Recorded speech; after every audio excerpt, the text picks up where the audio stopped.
अध्याय 65 तलाक।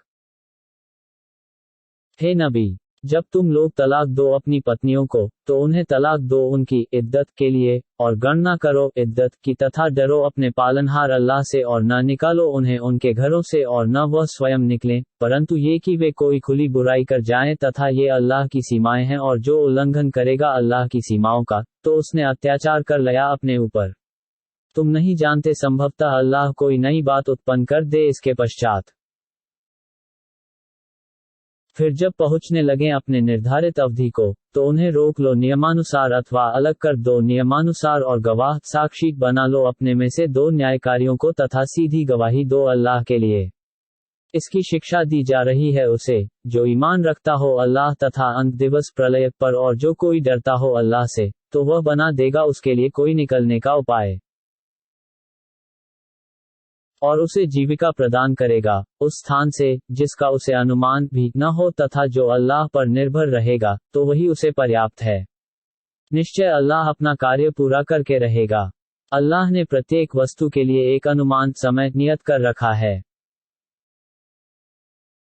तथा जो निराश हो जाती हैं मासिक धर्म से तुम्हारी स्त्रियों में से, यदि तुम्हें संदेह हो तो उनकी निर्धारित अवधि 3 मास है, तथा उनकी जिन्हें मासिक धर्म न आता हो और गर्भवती स्त्रियों की निर्धारित अवधि ये है कि प्रसव हो जाए, तथा जो अल्लाह से डरेगा वह उसके लिए उसका कार्य सरल कर देगा।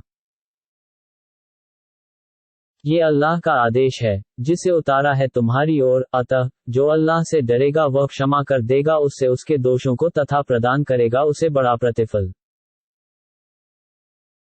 और उन्हें निर्धारित अवधि में रखो जहां तुम रहते हो अपनी शक्ति अनुसार, और उन्हें हानि न पहुंचाओ उन्हें तंग करने के लिए, और यदि वे गर्भवती हों तो उन पर खर्च करो यहां तक कि प्रसव हो जाए।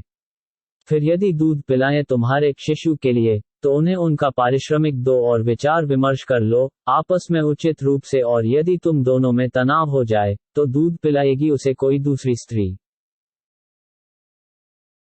चाहिए कि संपन्न खर्च दे अपनी कमाई के अनुसार, और तंग हो जिस पर उसकी जीविका, उसे चाहिए कि खर्च दे उसमें से जो दिया है उसे अल्लाह ने।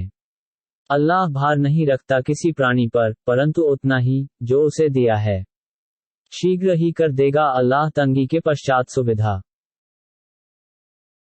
कितनी बस्तियां थीं जिनके वासियों ने अवज्ञा की अपने पालनहार और उसके रसूलों के आदेश की, तो हमने हिसाब ले लिया उनका कड़ा हिसाब, और उन्हें यातना दी बुरी यातना। तो उसने चख लिया अपने कर्म का दुष्परिणाम, और उनका कार्य परिणाम विनाश ही रहा। तैयार कर रखी है अल्लाह ने उनके लिए भीषण यातना। अतः अल्लाह से डरो हे समझ वालो जो ईमान लाए हो। निस्संदेह अल्लाह ने उतार दी है तुम्हारी ओर एक शिक्षा, अर्थात एक रसूल जो पढ़कर सुनाते हैं तुम्हें अल्लाह की खुली आयतें, ताकि वह निकाले उन्हें जो ईमान लाए तथा सदाचार किए अंधकारों से प्रकाश की ओर, और जो ईमान लाए तथा सदाचार करेगा वह उसे प्रवेश देगा ऐसे स्वर्गों में प्रवाहित हैं जिनमें नहरें, वे सदावासी होंगे उनमें। अल्लाह ने उसके लिए उत्तम जीविका तैयार कर रखी है। अल्लाह वह है जिसने उत्पन्न किए 7 आकाश तथा धरती में से उन्हीं के समान। वह उतारता है आदेश उनके बीच, ताकि तुम विश्वास करो कि अल्लाह जो कुछ चाहे कर सकता है, और ये कि अल्लाह ने घेर रखा है प्रत्येक वस्तु को अपने ज्ञान की परिधि में।